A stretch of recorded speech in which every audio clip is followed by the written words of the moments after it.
Hey guys, what's going on? It's Ben here, and today I'm going to be doing a video talking about NBA role players, and particularly ones who had one great standout season but then did not follow that up with a continued great career. And really, they were quite an anomaly, and then in that they just had one great year but did not follow that up with continued success in the NBA. So the reason I wanted to do this video is that I was just looking at some different players and their career statistics and found it interesting because a lot of different guys would have years where, let's say, they average 8 points a game, 8 points a game, 8 points a game, and then out of nowhere they have one year where they average 20 points a game, and then they're back down to averaging 6, 7, 8 points a game. And I just found that really interesting, and finding out the reasons why they had such a drastic change in their averages, and I want to talk a little bit about that and just sort of inform you guys a little bit on these players and why seasons like this happen. So I'm going to be talking about 6 players today and some of the interesting seasons that they had. So the first guy I'm going to be talking about is one that I've talked about in previous videos before, particularly the video that I had that talked about like what defines a good stats, bad team player, and that player would be Evan Turner. And so how I'm going to do this for every player is I'm going to talk about their career stats and then the outlier season in particular that they did significantly better than the rest of their seasons, and talk about why that season was a bit different. So looking at Evan Turner's career numbers, he's still currently playing. He's averaging 10 points a game, 5 rebounds, and 4 assists for his career. And in his best season, which was with Philadelphia in 2013-14, now just an explanation here, he did get traded at the trade deadline, but I'm not going to include that for these statistics because when he got traded to Indiana from Philadelphia, his role on the team drastically changed, and he barely got any playing time really compared to what he was playing before, and just his whole role on the team changed. So I'm just going to focus on the first 2/3 of the season when he was with Philadelphia. So in those 2/3 of the season, he was averaging 17 points a game, 6 rebounds, 4 assists. He was shooting 43% from the field and doing a lot better than the rest of his career. As you can see, he was averaging 17 compared to the rest of his career averaging 10. And I think in this particular season, the main reason that he saw his stats increase a lot was this was the first year that Philadelphia was implementing what they were calling the process, which was an attempt to tank to get better draft picks. So they had gotten rid of their best player in Drew Holiday the off season previous to this. So Evan Turner was essentially left as like the only competent established NBA player. So he was getting a lot more shots a game. His career shots a game is 9.5, and then when he's playing for Philly this year, they went up to 15.5, so he got 6 more shot attempts a game. So that explains why he was getting more points a game. But really the reason that his stats went up is because just there was a lack of quality talent on the team, and he was one of the few credible NBA players that could be counted on to score, essentially. So that's a little bit about Evan Turner and his anomaly season. That was in 2013-14, by the way, just as a reminder. The next guy I'm going to talk about is a guy who actually scores a lot. So this won't be as shocking, I don't think, but it was quite an anomaly season in that it was by far his best statistical year. And the guy I'm going to be talking about is Michael Beasley. And the year in question would be 2010 to 2011 when he played for the Minnesota Timberwolves. In this season, well, let's talk about his career numbers first. For his career, he averages 13 points a game, 5 rebounds, and 1 assist a game. And in this season for Minnesota, he averaged 19 points a game, 6 rebounds, and 2 assists a game. So he saw an increase in both rebounds, assists, and then a significant increase in his points. He went up by 6 points compared to his career average.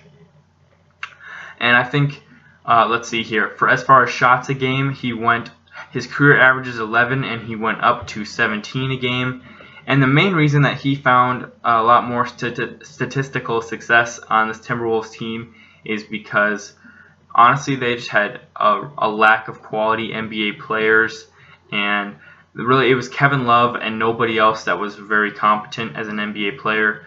And so Michael Beasley was a guy who just could get you buckets if you needed them, so they were giving him the ball quite a bit during this season, which I can understand why they did that, but at the same time, I feel like it's not really a reflection of the quality of player he is, because he's more of an instant offense off the bench type of player rather than like your first option or second option on a team. That if you're going to be successful, he can't be your first or second option on a team, which he was on these Timberwolves, just because overall he doesn't play much defense, and all he really does is put the ball in the hoop.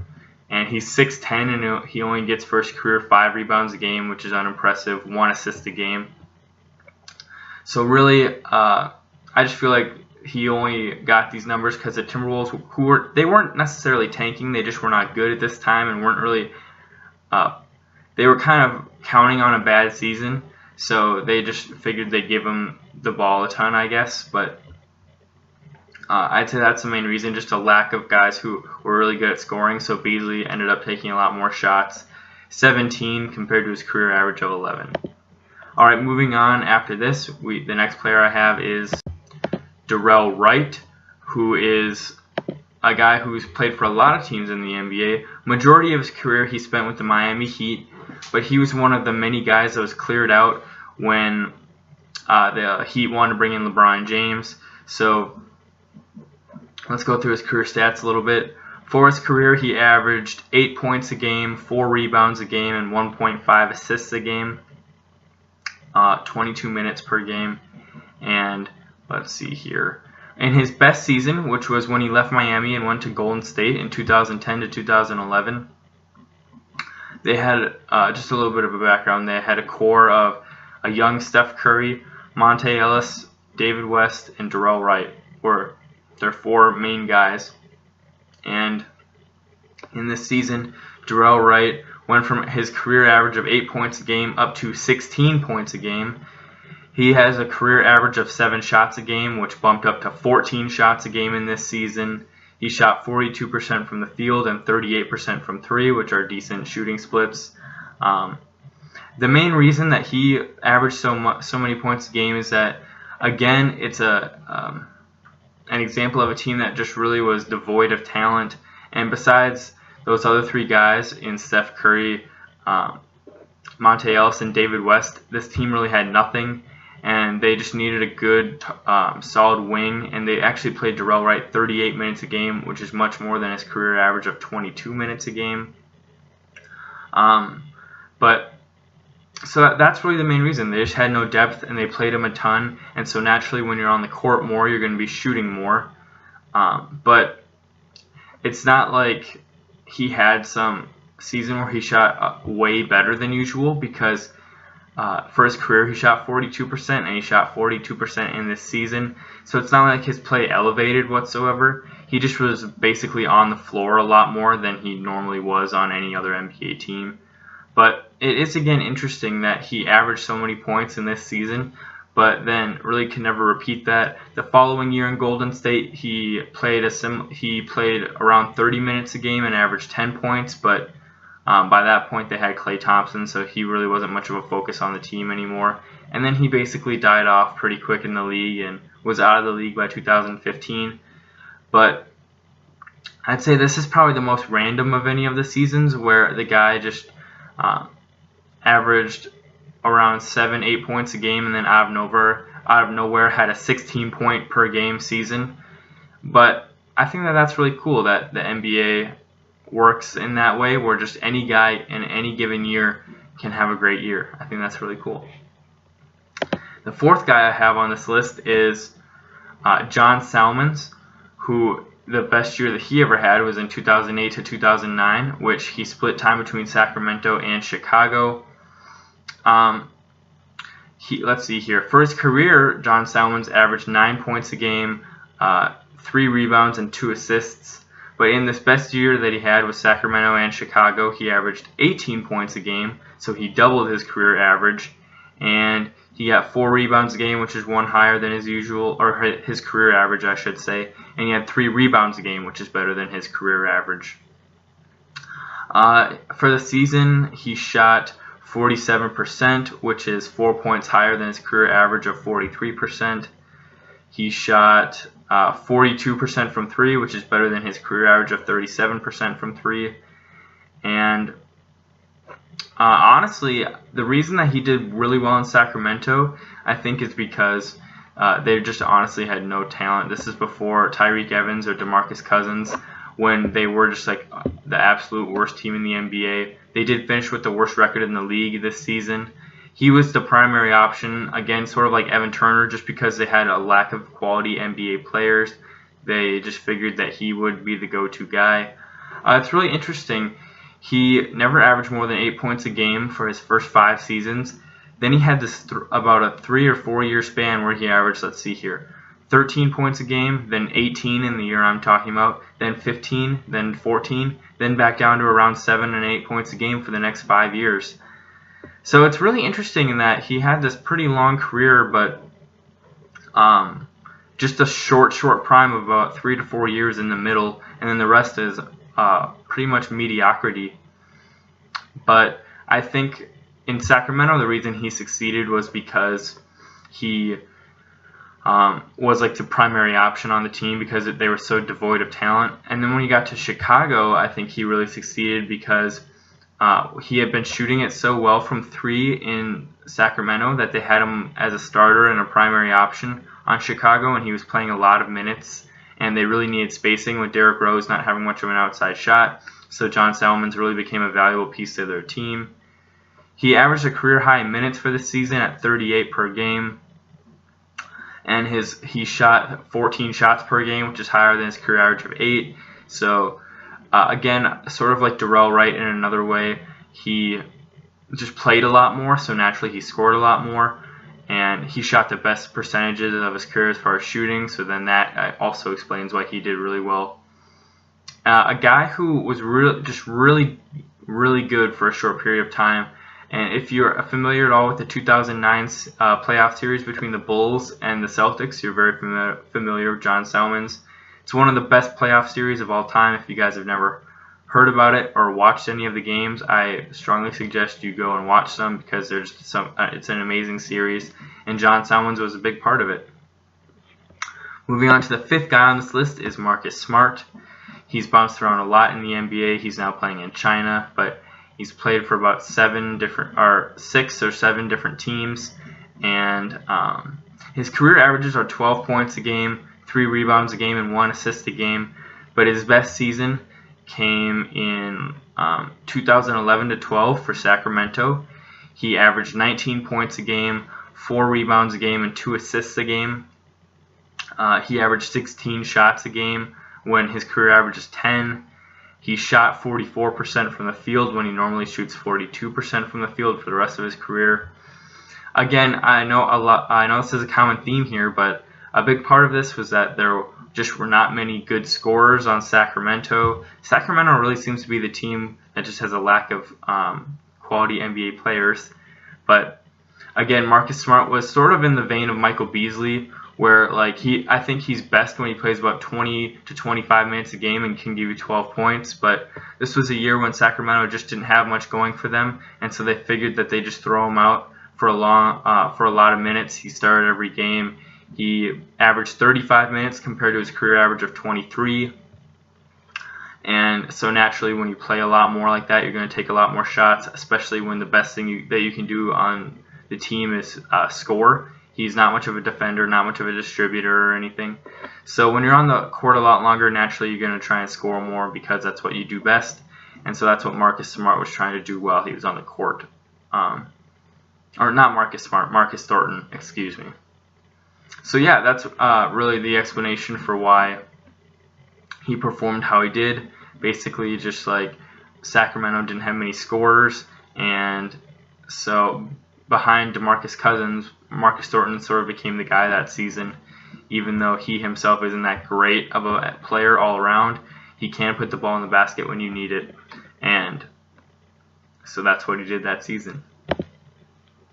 Now the last guy I sort of have a soft spot for because I was a really big fan of his when he was in his very brief prime, and that would be Aaron Brooks, who is a guy who I'll read off his career stats and then talk a little bit about him.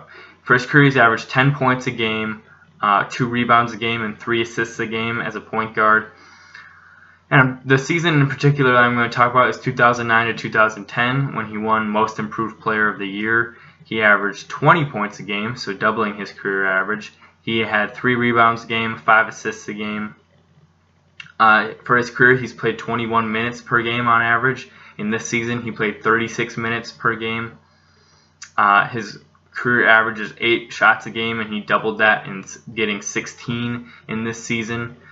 And again, another guy who benefited from the team getting rid of a lot of guys, in that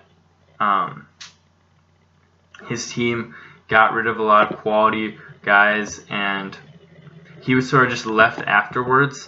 Yao Ming was injured for quite a bit of the season, and they got rid of Tracy McGrady during this year, and they didn't really have much of a starting quality point guard. So Aaron Brooks is sort of just given the keys and said, okay, go for it, man. And he did, and he really performed, honestly.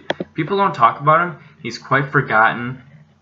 I feel like no one really acknowledges that he excuse me, he won Most Improved Player of the Year, but he's one of the more forgotten players to do that in recent history. He's still in the league, still with the Timberwolves. He's only around 31 years old, which is crazy to think about. He won the award, he's 33, excuse me, and he won the award when he was 25, almost a decade ago. But he's never been able to recapture that success that he had that year. He had 2 other seasons where he averaged 11 points a game, but that's it. Just a guy where I can't really explain why he wasn't able to repeat his success on other teams. I think a problem for him was that he was so short that it was harder for him to get off good shots, which we notice with a lot of players who are like 6 feet and under. He gets, you're just going to get blocked more frequently when you're that height. He had some seasons where I'm looking at stats right now, he shot 30% from the field one year, which is really bad. He shot 34% another year. In the season that he won Most Improved Player, he shot 43% from the field and 40% from 3, which is obviously really good. But for his career, he only averaged shooting 41% from the field and 37% from 3, so a little bit worse.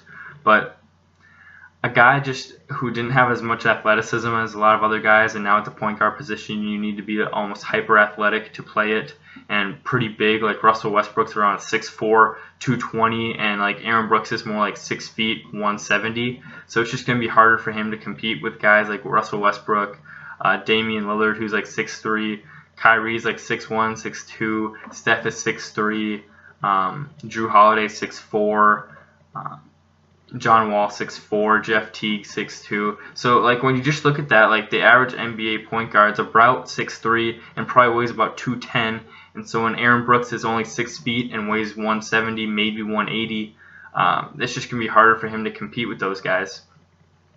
And now I actually have one bonus one that I had forgot about, but now I remembered, and that would be Carl Landry. I like this guy a lot when he was on Houston. His best season came in 2009 to 2010, same as Aaron Brooks. But first we'll talk about his career stats. He averaged 11 points a game, 5 rebounds a game, and 1 assist a game. And in his best year, he averaged 17 points a game, 6 rebounds a game, and 1 assist a game. For his career, he played 22 minutes a game, but in his best season, he played 31 minutes a game. In his best year, he averaged 12 shots a game compared to a career average of 8, so those went up a bit. There's not a great explanation for why he played much better. He shot pretty good from the field, 54%. From three-point land, he didn't really shoot many threes at all per game, so that's irrelevant because he was a post player. But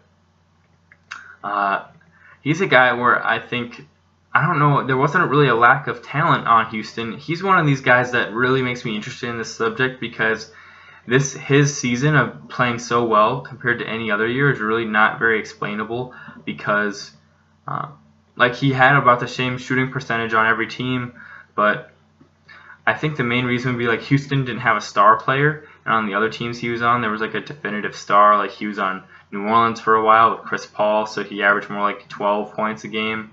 He was on Golden State with Curry and Klay Thompson and Draymond Green and Harrison Barnes and David Lee. So that year he only averaged 11 points a game. And then after that he was sort of out of his prime. So I think the reason he did so well in Houston is there was a lack of a star player. So they were looking to the guys like him and Aaron Brooks, who I just mentioned, as like guys who really need to step up, and they did. And they finished with like a 43 and 39 record, but without any star players, it's really hard to be a playoff team, so they didn't get there. But yeah, so Carl Landry's the last guy I had on there. So guys, I hope you found this video interesting. I know I do. It's, I think, interesting to learn about players who had one really, really good season, but then did not follow that up and continue on their success, and figuring out why they didn't do that, and also figuring out why they had the really good season in the first place. So I hope you guys like this video. I hope you have a good day, and if you have any other players you can think of who had one really great one-off season, mention them in the comments, and maybe I'll have to make a part 2. Alright guys, thanks for watching. Bye.